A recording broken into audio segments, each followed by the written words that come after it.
Should I go or should I stay? Jesus had most horizon, why am I so feeling this way? Go and stay. Should I sit back surprised that she tells me too much to take? Too much to take, hey.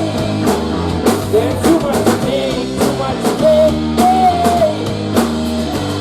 Well, someone said I'm one to forget. Run away cause you're better off alone.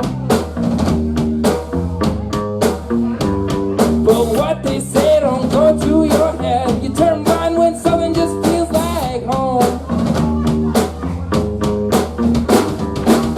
And no one needs to know about what we've been through. And I don't care what your friends think, cause they don't know how I care for you. They don't know how I care for you. So what should I do? Should I go? Should I